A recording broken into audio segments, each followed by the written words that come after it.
Everyone, welcome back to my channel. So I hope कि आप सभी लोग बहुत अच्छे होंगे और आप अपने एग्ज़ाम की प्रिपरेशन भी बहुत अच्छे से कर रहे होंगे। तो finally we are starting a new unit, ठीक है, बीएससी थर्ड सेमेस्टर का एस्थेटिक कैरेक्टरिस्टिक ऑफ प्लांट्स हम लोगों को पढ़ना है इस यूनिट में। एंड आई होप कि आपने अपने सिलेबसेस देखे होंगे कि आपको किस वे में पढ़ना है और आपको कोई भी दिक्कत ना हो, ठीक है, सिलेबस समझने में। अगर नहीं देखा है तो प्लीज़ पहले सिलेबस देखिए, उसके बाद से फिर अपनी पढ़ाई स्टार्ट करिए, ठीक है। तो we are done with the taxonomic, मतलब मोस्ट ऑफ द पार्ट, ठीक है। हम लोगों ने फैमिलीज पढ़ ली हैं, हम लोगों ने पूरे के पूरे क्लासिफिकेशंस पढ़े हैं, टर्मिनोलॉजी पढ़ी है। 15 फैमिलीज हम लोगों ने पढ़ ली है, कुछ और बाकी है जिन्हें हम कवर करेंगे। साथ में आप लोगों का मॉडर्न ट्रेंड इन टेक्सोनॉमी भी चल रहा है, जहाँ हमने फिनेटिक्स एंड क्लैडिस्टिक्स पढ़ा है और अब हम लोग एस्थेटिक कैरेक्टरिस्टिक ऑफ प्लांट पढ़ने वाले हैं। तो इतना कुछ आप लोगों को इस चैनल से मिल रहा है, तो आप लोग को क्या करना है, बस चैनल को सब्सक्राइब करना है और वीडियो अच्छी लगेगी तो लाइक कर दीजिएगा। कमेंट करके ज़रूर बताइएगा कि आपको ये वीडियोस कैसी लगती हैं और मैं कैसा पढ़ाती हूँ, ठीक है। थोड़ा सा मोटिवेशन करने के लिए आप कमेंट जरूर करिएगा। Now let's move on the video. Aesthetic characteristic of plant. सबसे पहले तो ये समझो कि एस्थेटिक कैरेक्टरिस्टिक क्या होता है। अगर प्योर हिंदी में हम आप लोग को बताएं ना, तो एस्थेटिक कैरेक्टरिस्टिक मतलब होता है सौंदर्य संबंधी विशेषताएं, ठीक है, अगर प्योर हिंदी में जानना है तो। अब अगर मेरी लैंग्वेज में जानना है तो ये समझो कि aesthetic characteristic is all about beauty. क्या? इज़ ऑल अबाउट ब्यूटी, खूबसूरती, ठीक है। तो जितनी भी कैरेक्टरिस्टिक हमारे पौधों की होगी, ठीक है, जितनी भी कैरेक्टरिस्टिक विशेषताएं हमारे पौधों की होंगी जो कि खूबसूरती से रिलेटेड हैं, वो कैरेक्टरिस्टिक क्या कहलाएंगे? एस्थेटिक कैरेक्टरिस्टिक कहलाएंगे, ठीक है। मतलब कि आप कोई प्लांट या कोई जो फ्लावर है वो खूबसूरत कैसे दिख सकता है, आप बताओ। वो खूबसूरत दिख सकता है अपने टेक्सचर की वजह से, ठीक है, अपने टेक्सचर की वजह से दिख सकता है कि वो सॉफ्ट है, वो हार्ड है, वो फाइन है, वो कैसा है, इसके वजह से वो खूबसूरत दिखाई दे सकता है। या फिर वो किस वजह से दिखाई दे सकता है? वो कलर की वजह से दिखाई दे सकता है कि किस कलर का है। अब मान लो ये जो पिंक कलर, मैंने स्लाइड भी थोड़ा एस्थेटिक व्यू बनाया है कि आप लोगों को एकदम अच्छे से समझ में आए, ठीक है। तो देखो ये जो पीछे हमने फ्लावर लगाया है वो कितना खूबसूरत लग रहा है ना। तो ये बताओ, ये पिंक कलर है, यही वायलेट कलर रहता या ब्लू कलर रहता या कोई बोल्ड कलर रहता तो शायद ये उतना एस्थेटिक आप लोगों को नहीं लगता, उतना प्यारा नहीं लगता जितना ये इस कलर में लग रहा है, क्रीमिश पिंकिश कलर में, ठीक है। तो कलर भी बहुत ज़्यादा मैटर करता है। देन हम साइज़ की बात करते हैं कि साइज भी बहुत मैटर करता है। छोटू सा प्लांट जो होता है वो कितना सुंदर लगता है ना, और ट्री जो है उसकी तो आदत ही हो गई हम लोग को देखने की। वहीं जहाँ पर अगर हम गार्डन में जाएं और छोटू सा प्लांट देखते हैं जिसमें फ्लावर हो, तो वो हमें कितना अट्रैक्ट करता है, कितना खूबसूरत लगता है। तो साइज भी बहुत ज़्यादा मैटर करता है। फिर हमारे लिए जो फॉर्म है वो भी बहुत ज़्यादा मैटर करता है कि भाई जो हमारे जो प्लांट्स हैं वो श्रब है, वो हर्ब है, वो ग्रासेस है, वो ट्री है, ये सभी भी हमें एक बहुत अच्छा फील कराती हैं। अगर ये चार चीज़ें मिल करके हमें बहुत ही अच्छा फील कराती हैं, एक एस्थेटिक फील दिलाती हैं। अब देखो ये प्लांट की कैरेक्टरिस्टिक हो गई जो कि एस्थेटिक कैरेक्टरिस्टिक कहलाती हैं। अब फिर से एस्थेटिक कैरेक्टरिस्टिक क्या है भाई, अभी तक नहीं समझ में आया तो एकदम मैं जो बोल रही हूँ ना उसको दिमाग में सेट कर लो। एस्थेटिक क्या होता है? एस्थेटिक वो है जो आपको कूल, काम एंड सूथिंग फील कराए, वही क्या है? एस्थेटिक है, ठीक है।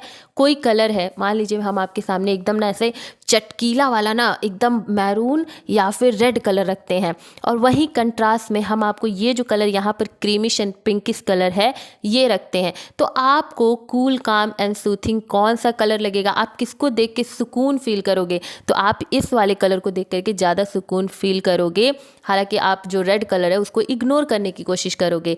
फिर अगेन एग्जाम्पल दे रहे हैं, मान लो कि एक व्यू है जहाँ पर आप पूरे चौल में गए हो, गंदगी है, पॉल्यूशन है, चारों तरफ धुआं निकल रहा है, वो व्यू पसंद आएगा? या फिर एक व्यू जहाँ पे सनसेट हो रहा है, बीच है और 2-4 ट्रीज़ हैं, अच्छा सा व्यू है, वो पसंद आएगा? तो आप कहोगे दीदी सेकंड वाला पसंद आएगा। क्यों पसंद आया? क्योंकि आपने कलर देखा, फॉर्म देखा, टेक्सचर देखा, ये सारी चीज़ें देखी आपने, तो आपने कहा कि मुझे ये वाला जो व्यू है ये बहुत अच्छा लग रहा है, ये वाला व्यू हमें नहीं अच्छा लग रहा है। तो ये डिफ्रेंसिएशन किसके वजह से आ रहा है? कुछ तो कैरेक्टरिस्टिक होंगे जिनके वजह से आ रहा है। तो जब हम डिफ्रेंशिएशन प्लांट्स के, लैंडस्केप के या गार्डन में ये सारी चीज़ें करते हैं तो हम texture, colour, size and form के बेसिस पे करते हैं, एक एस्थेटिक व्यू डिसाइड करते हैं हैं। अब आप बोलोगे कि दीदी हम पढ़ क्यों रहे हैं इस चीज़ को। मान लो कि तुम्हें आगे चल के गार्डन बनाने में, तुम्हें लैंडस्केप बनाने में बहुत इंटरेस्ट आता है, तो अब ये भी कोई काम छोटा नहीं है। जो टूरिस्ट घूमने आते हैं वो सभी किस चीज़ से अट्रैक्ट होते हैं, इन्हीं सब व्यू से तो अट्रैक्ट होते हैं ना। तुम बड़े बड़े गार्डन में क्यों घूमने जाना चाहते हो? क्योंकि वहाँ की चीज़ें, तुम्हें वहाँ का व्यू अट्रैक्ट करता है, इसीलिए तो जाना चाहते हो। तो आगे चल के अगर तुम्हें ये चीज़ें करनी हो तो तुम्हें क्या ध्यान देना है कि अगर मान लो तुम्हें कोई लैंडस्केप बनाना है तो तुम्हें प्लांट के टेक्सचर पे ध्यान देना है, तुम्हें प्लांट के कलर पे ध्यान देना है, तुम्हें प्लांट के साइज पे ध्यान देना है और प्लांट के फॉर्म पे ध्यान देना है। तभी जाकर के एक एस्थेटिक व्यू बनेगा जो आपको सुकून दिलाएगा। समझ गए? तो ये चीज़ें थी जो कि हमें फर्स्ट स्लाइड से पढ़नी थी। इसकी 2 वीडियो बनेगी, मैं पहले ही बता दे रही हूँ, क्योंकि मैं ना ऐसे कुछ भी नहीं पढ़ाना चाहती हूँ। हम चाहते हैं कि आप लोग थोड़ा अच्छे से समझो, कि आप जा करके अगर इस नोट्स को भी ना बनाओ तो कम से कम मेरी बातें याद रहें, तो कुछ तो लिख करके आओ, ठीक है। अब देखो, देखते हैं कैरेक्टरिस्टिक जो है आप लोगों का प्लांट का, जो कि एस्थेटिक है, जिससे आपको सुकून। देखो एस्थेटिक का बस याद रखो सुकून, एस्थेटिक मतलब सुकून। जो चीज़ देख के आपको सुकून मिलती है वही आप लोग के लिए एस्थेटिक है, ठीक है। अब देखो टेक्सचर, ठीक है, क्या भाई, let me change the colour. तो texture, form, size and colour, ये हमने बताया आपको ऊपर। Texture, form, size and colour are the physical characteristics of plant. जो अब देखो प्लांट के हमने इंटरनल पढ़े हैं, calyx, corolla, androecium, gynoecium, floral formula, floral diagram, हर एक चीज़ हम लोगों ने प्लांट का पढ़ लिया है। लेकिन क्या हमने कहीं टेक्सचर, फॉर्म, साइज, कलर की बात की? क्या हमने उन ब्यूटीफुल जो फ्लावर्स हैं उनकी तारीफ़ की, उन प्लांट्स की तारीफ़ की? नहीं। तो आज पूरे सेशन में बस उनकी तारीफ़ ही होने वाली है कि ये कितने सुंदर दिखते हैं, ये कितने अच्छे दिखते हैं, ठीक है। बस प्लांट्स की आज हम तारीफ़ करेंगे। तो texture, form, size and colour जो है वो किसी भी पौधे की एक फिजिकल कैरेक्टरिस्टिक है, ठीक है। क्या है? फिजिकल कैरेक्टरिस्टिक है, जो कि इंटरेस्ट प्रोवाइड करता है, वैरायटी प्रोवाइड करता है एंड एस्थेटिक अपील प्रोवाइड करता है एक लैंडस्केप को। अगर आपको कोई लैंडस्केप बनाना है, लैंडस्केप मतलब क्या, एक सीनरी बनानी है, और वो वाटर कलर वाली सीनरी नहीं, जो आप एक्चुअली में एक जगह, खाली जगह पे एक सीनरी बना रहे हो, उसी को आप लैंडस्केप बोलते हो। तो जब वो लैंडस्केप आप बनाओगे तो उसमें आप कैसे interest, variety and aesthetic appeal लेकर के आओगे? आप इसी तरह तो लेके आओगे ना कि आप प्लांट का कलर देखोगे, टेक्सचर देखोगे, साइज देखोगे, फॉर्म देखोगे, तब आप डिफरेंट तरीके से उसको अरेंज करोगे, डिफरेंट फ्लावर्स को अरेंज करोगे, उनके कलर्स को अरेंज करोगे, तब जाके आप सुंदर सा एक प्यारा सा गार्डन बना पाओगे, ठीक है। तो हमारा texture, form, size and colour क्या है? फिजिकल कैरेक्टरिस्टिक है प्लांट की, जो कि हमें interest, variety and aesthetic appeal दिखाता है। Beside being essential to the life on our planet, plants add beauty and charm with their unique forms and colors, ठीक है। तो देखो, तुम जान रहे हो कि हर एक चीज़ लिविंग नहीं है हमारे प्लानट पे, कुछ नॉन लिविंग है, कुछ लिविंग है। लिविंग में हम एनिमल्स हैं एंड प्लांट्स हैं। तो प्लांट्स ठीक है भाई लिविंग हैं, दे आर लिविंग, वो बहुत सारी चीज़ें प्रोवाइड करते हैं, वो बहुत सारे बायोलॉजिकल साइकिल्स में भी पार्टिसिपेट करते हैं, खाना प्रोवाइड करते हैं, फॉडर, फूड फॉडर, हर एक चीज़ प्रोवाइड करते हैं। लेकिन उसके अलावा जो हमारे प्लांट्स होते हैं वो हमारे इन्वायरमेंट में, वो हमारे इकोसिस्टम में ब्यूटी भी ऐड करते हैं। और वो ब्यूटी आप कहीं भी जाओ ना, आप अच्छा आपसे अगर कोई बोले कि सुंदर सा एक सीनरी बनाओ, तो आप सबसे ज़्यादा ध्यान दोगे कि हम कैसे प्लांट्स की अरेंजमेंट करें। प्लांट्स के अरेंजमेंट से ट्री देखो, कितने सारे डिफरेंट ट्रीज़ होती हैं जिनकी सीनरी बनाई जाती हैं। तो ये आप खुद देखो कि आपने ड्राइंग्स बनाई है तो आप सबसे पहले क्या मतलब डिसाइड करते हो कि हम फ्लावर किस कलर का करें या हम पेड़ किस तरीके से बनाएं। तो जो हमारे जो लिविंग हैं प्लांट्स, वो क्या कर रहे हैं हमारे सीनरीज में, हमारे घरों में, हमारे इकोसिस्टम में, हमारे पूरे की पूरी इन्वायरमेंट में क्या कर रहे हैं, वो ऐड कर रहे हैं ब्यूटी एंड चार्म, ठीक है। तो ब्यूटी एंड चार्म कर रहे हैं क्योंकि उनके पास यूनिक फॉर्म होता है और कलर होता है। Physical characteristic give each plant a distinct look and personality. सबकी, हर एक प्लांट्स के पास डिफरेंट डिफरेंट कलर होता है, डिफरेंट डिफरेंट फॉर्म्स होते हैं और डिफरेंट पर्सनालिटी होती है, ठीक है। कुछ कांटेदार होते हैं, कुछ एकदम अच्छे से नॉर्मल होते हैं, कुछ एकदम आप देखोगे तो लगेंगे अरे वो तो कितने गुस्से हैं, एकदम एक्सट्रोवर्ट वाली फीलिंग आएगी। कुछ देखोगे तो लगेगा कितने शांत हैं, इंट्रोवर्ट वाली फीलिंग आएगी। तो सबकी अलग अलग पर्सनैलिटी है, सबके अलग अलग लुक हैं, कलर हैं, वेरिएशन है, ठीक है। तो ये सब मिल करके क्या करते हैं, हमारे इकोसिस्टम में ब्यूटी एंड चार्म को बढ़ा हैं, ऐड करते हैं। देखो अभी बात की हमने कि कुछ प्लांट जो होते हैं वो एक्सट्रोवर्ट होते हैं, कुछ जो होते हैं वो इंट्रोवर्ट होते हैं। एक्सट्रोवर्ट प्लांट्स कैसे होते हैं, उनके जो कलर्स होंगे वो बड़े लाउड होंगे, बॉइस्टरस होंगे और एनर्जेटिक वो दिखाई देंगे हर टाइम, मतलब एक देखने हर एक चीज़ आप ना ऐसे व्यू जो है ना वो अपनी आंखों के सामने ले करके आओ कि एनर्जेटिक वो दिखाई देंगे। ठीक है, अब ऐसा नहीं है कि एनर्जेटिक है तो आपके साथ बैठ करके खेलने लगेंगे, ऐसा नहीं। एनर्जेटिक और बोल्ड इस तरीके से कि अपने कलर और वेरिएशन के हिसाब से वो एक्सट्रोवर्ट दिखाई देंगे। And the most one is कि ये अटेंशन गेटर होते हैं, इनको अटेंशन चाहिए। मतलब आप 10 प्लांट्स में अगर एक एक्सट्रोवर्ट प्लांट को लगा दोगे ना तो सबसे पहली नज़र आपकी एक्सट्रोवर्ट प्लांट पे जाएगी, क्योंकि दे आर अटेंशन गेटर। ठीक है, कुछ लोग होते हैं ना अटेंशन सीकर, वैसे ही एक्सट्रोवर्ट प्लांट्स भी अटेंशन गेटर होते हैं, उनको अटेंशन चाहिए ही चाहिए। तो अगर आप कोई लैंडस्केप बनाओगे तो आपको पता है कि आपको एक्सट्रोवर्ट प्लांट्स भी लेना है और आपको इंट्रोवर्ट प्लांट्स भी लेना है। एक्सट्रोवर्ट कैसे होते हैं? जो loud, boisterous, attention getter and energetic दिखाई देते हैं। वहीं इंट्रोवर्ट की बात करें तो ये भाई एकदम एकदम नन्हे मुन्ने छोटे से शांत जिनकी नेचर होगी, जैसे quiet, calm and content to be in the background. ये इतने ज़्यादा मीन्स खूबसूरत और इतने ज़्यादा मतलब सूथिंग होते हैं ना कि इनको बैकग्राउंड में यूज़ किया जाता है और एक्सट्रोवर्ट प्लांट्स को उनके आगे यूज़ किया जाता है। ठीक है, a good mix of plant personalities create an interesting and appealing garden. तो ये जब आप मिक्स करते हो एक्सट्रोवर्ट प्लांट को एंड इंट्रोवर्ट प्लांट्स को, तब जा करके एक बहुत ही अच्छा interesting and appealing garden create होता है, बनता है। ठीक है, अब देखो एक्सट्रोवर्ट प्लांट जैसे कि आपके colourful and hard get rid of most and often use in group, जैसे कि सनफ्लावर हो गया, दे आर व्हाट एक्सट्रोवर्ट। ये इतने ज़्यादा मतलब आप सनफ्लावर कहीं देख रहे हो तो क्या आप उसको बिना देखे चले जाओगे? नहीं, आप रुकोगे उसको देखने के लिए, क्योंकि वो इतने खूबसूरत दिखाई देते हैं और इतने अच्छे लगते हैं कि आप 2 मिनट रुक करके उसको देखोगे। ठीक है, और ये जनरली जो एक्सट्रोवर्ट्स होते हैं वो ग्रुप में पाए जाते हैं। ठीक है, एकदम ग्रुप में रहते हैं। फिर कुछ होते हैं एम्पीवर्ट जो कि lovely, sweet of the sweet होते हैं। कुछ मतलब ऐसे ना स्वीट होंगे और ना स्वीट के साथ साथ उनके पास कांटे भी होंगे, जैसे कि हमारे गुलाब हो गए। गुलाब क्या है? एम्पीवर्ट हैं। उसके बाद इंट्रोवर्ट में हार्ड लाइफ सस्टेन, मतलब ये तो अपनी ज़िंदगी से ऐसे परेशान रहने वाले लोग हैं और ये अकेले। ठीक है, जैसे लोग भी होते हैं वो एक्सट्रोवर्ट होते हैं, एक इंट्रोवर्ट होते हैं। इंट्रोवर्ट मतलब जो शांत होते हैं, उन्हें किसी की ज़रूरत नहीं होती है, हमेशा अकेले रहते हैं, कुछ बोलने में भी उन्हें मतलब थोड़ा सा क्या होता है, कष्ट होता है बोलने में, ऐसे लोग इंट्रोवर्ट होते हैं। And frankly speaking I am an introvert, I am an introvert. भाई मैं यूट्यूब पे इतना बोलती हूँ, उसके अलावा मेरे मुंह से एक चीज़ नहीं निकलती है। ठीक है, तो मैं खुद बहुत बड़ी इंट्रोवर्ट हूँ।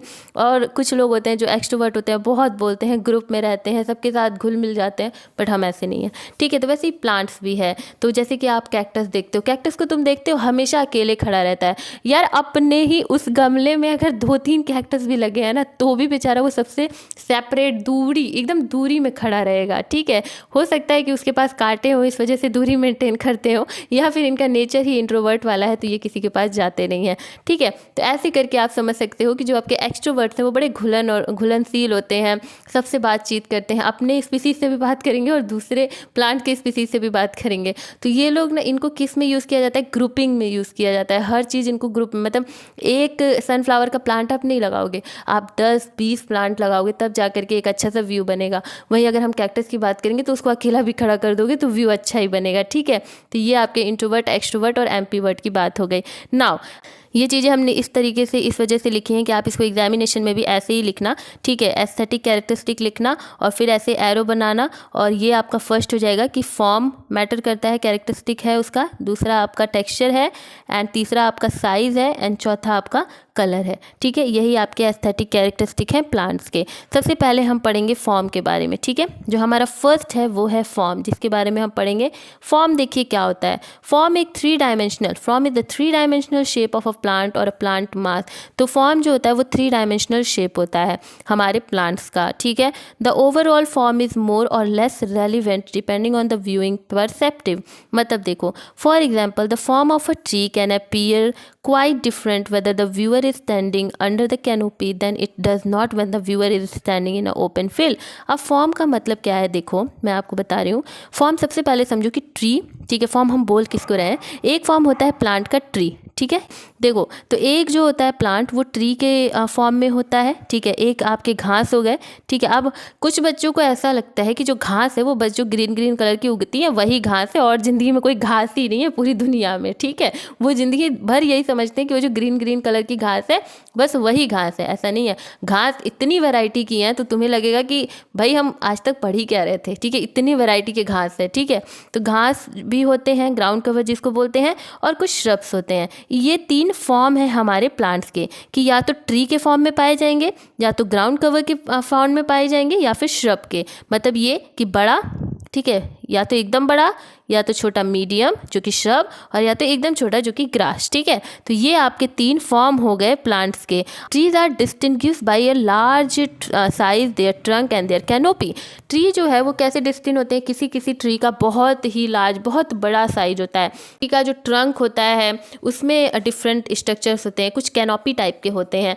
अगर हमारी इंडिया के पॉपुलर ट्रीज़ की बात करें जो कि गार्डनिंग में यूज़ आते हैं, तो वो है आपके Ashoka tree, flame trees, Indian cork tree, African tulip tree, sago palm, nerium oleander and very rare African sausage tree, ठीक है। ये सभी के सभी ट्रीज़ आपके यूज़ आते हैं गार्डन करने में। देखो, this one is very space free. अगर आप यहाँ पे बैठना चाहते हो और थोड़ा दिन सुकून करना चाहते हो, अभी मन कर रहा होगा कि कैसे मैं इस इमेज में घुस जाऊँ और ये बस व्यू का मैं मज़े ले लूँ, है ना, यही हो रहा होगा, फीलिंग आ रहा होगा। तो देखो ये कितना सुंदर लग रहा है। तो इस तरह हमने प्लांट का क्या यूज़ किया, यहाँ पे कौन से एस्थेटिक कैरेक्टर का यूज़ किया, हमने यूज़ किया फॉर्म का, ठीक है। वहीं अगर आप यहाँ इन सभी श्रब को देखो, फिर यहीं पर एक ट्री और है, इन ट्री को देखो। अगर इसके नीचे बैठने जाओगे तो तुम्हें लगेगा अरे यार ये तो कितना, मतलब ऊपर कितना ज़्यादा लग रहा है, बस छाँव के लिए जाओगे तुम, सुकून के लिए नहीं जाओगे।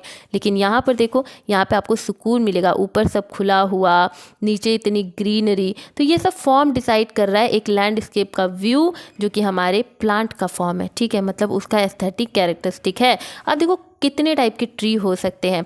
जो ट्री होते हैं वो राउंड ट्री होते हैं, स्प्रेडिंग ट्री ऐसे कुछ होते हैं जैसे फैले हुए होते हैं, पिरामिडल होते हैं जैसे आपने क्रिसमस ट्री देखा होगा, ओवल भी होते हैं, ठीक है, ओवल ट्री, कॉनिकल ट्री आपने देखा होगा, vase tree, columnar tree, open tree, फिर विपिंग ट्री, फिर इरेगुलर ट्री, ठीक है। तो इस तरीके के आपको ट्री दिखाई देते हैं जो कि हमारे गार्डन में यूज़ किए जाते हैं। अब आप इसमें से चूज़ करोगे कि हमें किस कॉर्नर पे, मान लो ये आपको गार्डन बनाना है तो आप ये चूज़ करो कि हमें किस कॉर्नर पे, चारों कॉर्नर पे या 5 जगह, हमें कौन कौन सी जगह पे कौन कौन से ट्रीज़ को लगाना है, ये चीज़ आप देखोगे। जैसे कि आपने बहुत सारे स्कूल के आगे देखा होगा, मतलब जो स्कूल्स होते हैं उनके आगे आपने कौन से ट्री देखे होंगे, मैं बताऊँ, ये कॉनिकल ट्री आपने बहुत देखा होगा। कॉनिकल ट्री हमेशा कुछ स्कूल्स में उनके ज़रूर ही आगे आपको दिखाई देते हैं। आप किसी भी रेस्टोरेंट में जाओ, होटल में जाओ, तो वो जो आपका स्ट्रक्चर बना होता है ट्री का, वो कभी भी ये वाला थोड़ी होता है, राउंड वाला ट्री थोड़ी लगा होता है। वो डिफरेंट टाइप के, जैसे आपके विपिंग ट्री हो गए, कॉनिकल ट्री हो गए, पिरामिडल हो गए, कॉल्यूमिनर हो गए, इस तरीके के ट्री को लगाया जाता है क्योंकि ये बहुत सुंदर दिखते हैं, ठीक है। तो फॉर्म के बेसिस पे हम एस्थेटिक कैरेक्टरिस्टिक अपना डिसाइड करते हैं। दूसरा है हमारा श्रब। तो shrub are typically medium size, ये मीडियम साइज के होते हैं, और mass of foliage covering the branch. जो श्रब होते हैं वो कितने, उनके शेप अलग अलग हो सकते हैं, जैसे आर्किंग शेप हो सकता है, irregular, cascading, upright, spiky, rounded, mounding and vase shaped, इस तरह के आपके श्रब पाए जाते हैं। कुछ एग्जाम्पल्स हैं श्रब के जो गार्डन्स में यूज़ आते हैं, like rhododendron, myrtles, camellia, boxwood, holly, mountain laurel, gardenia, juniper, mugo pine, yew and more, ठीक है। ये सभी गार्डन्स में यूज़ आते हैं। ये रहे आपके श्रब। देखो ये छोटे छोटे श्रब, ये तो आपने हर जगह देखे हैं, ये भी हमारे गार्डन के व्यू में आते हैं। और ये कुछ स्पीसीज हैं जिसमें से 2 या 3 अपने एग्जाम के लिए आप याद कर लो, ठीक है। देखो ये हो गया आर्किंग टाइप के जो आपके श्रब होते हैं। देखो ये पत्ते कुछ ऐसे इरेगुलर भी होते हैं, ये कुछ, उसके बाद कैस्केडिंग होते हैं, वेस होते हैं, ठीक है, ऐसे वेस बने होते हैं। उसके बाद माउंडिंग होते हैं, ठीक, ऐसे नीचे लेटे हुए। फिर राउंडेड भी होते हैं जो कि आप मैक्सिमली देखते हो। फिर स्पाइकी होते हैं, ये भी आपने बहुत बार इस तरीके का देखा होगा। फिर अपराइट होते हैं, ठीक है। ये आपके हो गए श्रब के डिफरेंट टाइप। ग्राउंड कवर की बात करें तो भाई घास फूस जो आप नीचे देखते हो, तो ग्रीन वाला घास बस मत समझना, बहुत सारे घास होते हैं, ठीक है। ये ग्राउंड कवर इसलिए बोले जाते हैं क्योंकि ये पूरे ग्राउंड पे ऐसे लेटे हुए होते हैं। ग्राउंड के आप ऊपर कभी घास देखे हो क्या? हमेशा ज़मीन पे ही देखे हो। इसीलिए इनको ग्राउंड कवर बोलते हैं। और ये बहुत ज़्यादा मास में होते हैं, बहुत ही ज़्यादा। एक घास या दो घास तुमने कभी उगते हुए देखी है कहीं? पूरा ज़मीन ऐसे छाप लेगा वैसा घास होता है। तो मास में पाया जाता है और बहुत छोटे होते हैं ये, ठीक है, बहुत छोटे होते हैं। कुछ ग्राउंड कवर्स जो होते हैं उनके शेप क्या होते हैं पहले देख लो कि क्लम्पिंग शेप के होते हैं, matting, sprawling, short spike, spreading, matting, spreading. फिर sprawling plants are used to form a solid low cover over large areas. Plant that grow in clumps and short spikes can be used in smaller masses and work well in planter and enclosed area.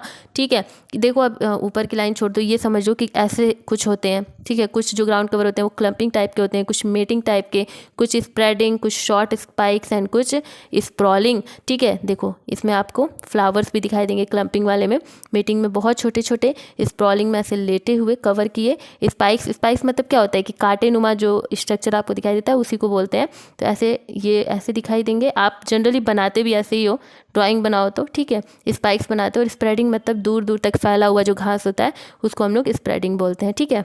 Examples हैं like creeping sedum, creeping thyme, फिर ये क्या नाम है, pachysandra या एकीसेंड्रा, I don't know, periwinkle, bugleweed and ice plant. ठीक है, ये सभी जो नेम लिखे हैं उन्हीं के इमेज है। देखो ये सभी के सभी घास है, ठीक है। अभी तुम्हें लगेगा ये फ्लावर है, श्रब है या प्लांट है, मतलब श्रब तुम्हें लगेगा, बट एक्चुअली में ये ग्रास है, ठीक है। कौन सा ग्रास है ये? तो ये क्लम्बिंग वाला है क्योंकि इस पर फ्लावर पाए जा रहे हैं, ठीक है। तो ये क्लम्बिंग वाला है, ओके।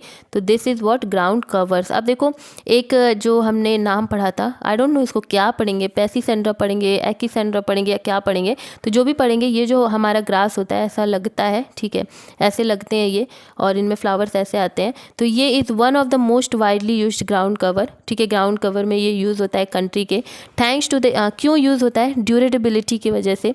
मौसम चेंज हो जाए बट बेचारा ये जो होता है ना, ये हमेशा ग्रो करता है, ठीक है, एक मौसम में ये बना रहता है, ठीक है। तो जो हर एक मौसम में प्लांट बना होता है वो एक्चुअली में हम बहुत लकी एंड थैंकफुल होते हैं उनके लिए, क्योंकि उनको बार बार मेंटेन करने के लिए, बार बार उनको उनके ऊपर मेहनत करने से हम बचे रहते हैं। और एक ही बार अगर हमने प्लांट कर दिया तो वो 12 महीने वो क्या करते हैं, अच्छे से रहते हैं, ठीक है। बस थोड़ी कटाई वटाई करने की ज़रूरत होती है। अब देखो ग्रास हम बोल रहे थे ना कि ऐसा ही नहीं है कि जो ऐसे बस नीचे लेटे हुए हैं बस वही ग्रास है, नहीं। देखो ये भी पूरा ग्रास है, ये देखो ये स्पाइक वाला और ये आपके हो गए, ठीक है, वेस वाले थे ना आई थिंक, और इधर भी देखो ये स्पाइक वाले हो गए, ये भी सब आपके ग्रास हैं, ठीक है, ये भी सब क्लम्बिंग वाले ग्रास हैं। तो ये सब हो गया आपका ग्रास। अब देखो यहाँ पर भी ग्रास देखो, ये क्लम्बिंग, स्प्राउलिंग, ठीक है, शॉर्ट स्पाइक, माउल्डिंग, ये आपके स्पाइकी हो गए, वेस हो गया, जो ये वाला वेस था, ठीक है, ये वाला वेस था, स्पाइक नहीं था, ठीक है, ये आर्क, फिर अपराइट, फिर कैस्केडिंग, स्प्रेडिंग, ये सभी आपके इरेगुलर हो गया ग्रास, ये सभी आपके ग्रास है। आप देखो आप अरेंज कैसे करोगे। देखो मान लो कि आपको एक लैंडस्केप बनाना है, तो सबसे पहले आप बैकग्राउंड में एक लार्ज ट्री लगाओगे, ठीक है, this one is the tree, ये हो गया आपका लार्ज ट्री।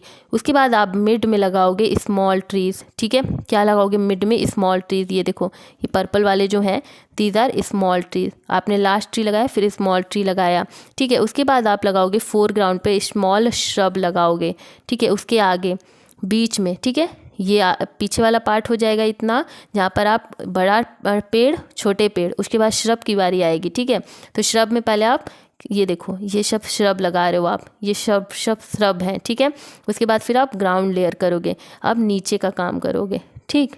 ये रहा आपका पूरा का पूरा ग्राउंड कवर। तो ये आपने एक पूरा का पूरा लैंडस्केप बना लिया by using the form of a plant, ठीक है। कौन से कैरेक्टर, एस्थेटिक कैरेक्टरिस्टिक यूज़ किया? प्लांट के फॉर्म का यूज़ किया, तो आपने इतना सुंदर लैंडस्केप बना लिया, ठीक है। अब देखो प्रॉपर्टीज़ क्या होती हैं फॉर्म की। जो फॉर्म होता है उसका हाई विजुअल, जो कुछ फॉर्म्स की प्रॉपर्टीज़ हैं, कुछ लो विजुअल वेट के होते हैं, कुछ हाई विजुअल वेट के होते हैं, ठीक है। तो बस इतना ही याद करो, बहुत इसमें नहीं निकला है। जो आपका फॉर्म है कुछ हाई विजुअल वेट के होते हैं, कुछ लो विजुअल वेट के होते हैं। मतलब ये कि जो आपके हाई विजुअल वेट के होंगे वो थोड़े बड़े दिखाई देंगे, आपको नाम से समझ में आ रहा है हाई, और जब वो बड़े होंगे तो उनका वेट भी ज़्यादा होगा। तो ऐसे समझ लो कि जब आप उसे देखोगे तो आपके दिमाग में यही आएगा कि अरे यार ये कितना बड़ा प्लांट है और इसका वेट कितना ज़्यादा होगा और ये कितना बड़ा है, ठीक है। तो जहाँ पर ये वाली फीलिंग आए तो आप समझ जाना कि ये हाई विजुअल वेट है। और जो छोटे छोटे ग्राउंड पे होते हैं, ग्राउंड कवर जो होते हैं, उनका जो वेट होता है वो लो विजुअल वेट होता है। कुछ प्रॉपर्टीज़ और हैं जैसे कि tall and vertical plants draw the I upward. कुछ जो प्लांट्स होते हैं जैसे ये जो ट्री है, मान लो यहाँ ट्री आपने बनाया है, तो ये जो बड़े प्लांट्स होते हैं ये हमारे हाइट, ठीक है, upward and at the height to the space. तो यहाँ पे आप अगर यहाँ से देखोगे तो आपको ऐसे अपना सर ना उठाना पड़ेगा इसको देखने के लिए। Pull the eye along the horizon and add with the space, इसको उठाना पड़ेगा। तो ये जो दूरी बची आपकी, ठीक है, आँख आपने उठा के देखा तो ये जो दूरी बची ये आपके लिए क्या है, ये आपके लिए स्पेस है, ठीक है। तो ये एक स्पेस फ्री व्यू आप लोगों को प्रोवाइड करते हैं जो आपके टॉल वर्टिकल प्लांट्स होते हैं। थर्ड है आपका form can also create and define open space. हाँ, फॉर्म की वजह से आप ओपन स्पेस एरिया भी बना सकते हो और पूरा भरा भरा क्लोज्ड एरिया भी बना सकते हो, ठीक है। अब कुछ जो होते हैं उन प्लांट्स की, ठीक है, उनकी जो ब्रांचेज होती हैं वो ओपन स्पेस दिखाई देती हैं और कुछ की जो ब्रांचेज होती हैं वो रूम लाइक फील भी कराती हैं, ठीक है। और कुछ जो होती हैं वो इतनी ज़्यादा ऐसे मतलब राउंड होंगी और इतना ज़्यादा एक दूसरे से चिपकी होती हैं कि वो आप लोगों को ना एकदम से पैक्ड नज़र आएगा और कुछ इस रूम लाइक फील करवाएंगी। तो ये सब कुछ आप फॉर्म के प्रॉपर्टीज़ को समझ करके एक लैंडस्केप अच्छा सा तैयार कर सकते हो, ठीक है। लाइक देखो ये रहा आपका, देखो ये ट्री है ना, कितना सुंदर लग रहा है। देखो आपने ये पहले तो टॉल ट्री लगाया है, उसके बाद आपने यहाँ पे श्रब लगाए हैं एंड उसके बाद आपने यहाँ पे ग्राउंड कवर लगाया है, ठीक है। ये आपके देखिए कितने अच्छे अच्छे ट्रीज़ हैं। अब ट्रीज़ में भी देखो ये आपको कितना स्पेस फ्री ट्री लग रहा है, ठीक है। अगर आप यहाँ नीचे बैठो तो ये आप स्पेस फ्री ट्री लग रहा है। ये देखो एकदम रूम लाइक फील देगा अगर आप बैठोगे तो, कितना सुंदर लग रहा है। तो ये सब आपने एस्थेटिक कैरेक्टरिस्टिक प्लांट का यूज़ किया, कौन सा कैरेक्टरिस्टिक फॉर्म का यूज़ किया, तो आपने इतने सुंदर सुंदर लैंडस्केप बना लिए, ठीक है। तो that's all about the today's video. कल हम लोग पढ़ेंगे साइज़, कलर एंड टेक्सचर के बारे में। आज हमने फॉर्म पूरा क्लियर कर लिया है। कल टेक्सचर, साइज़ एंड जो आपका कलर है, इन तीनों को एक वीडियो में करने की कोशिश करेंगे, वरना फिर आगे देखते हैं, ठीक है। तो यहाँ से आप नोट्स बहुत अच्छा बना सकते हो, बस नोट्स बनाओ और अच्छे से जा करके लिखो। मिलते हैं नेक्स्ट वीडियो में। Bye bye, take care, be happy, bye bye.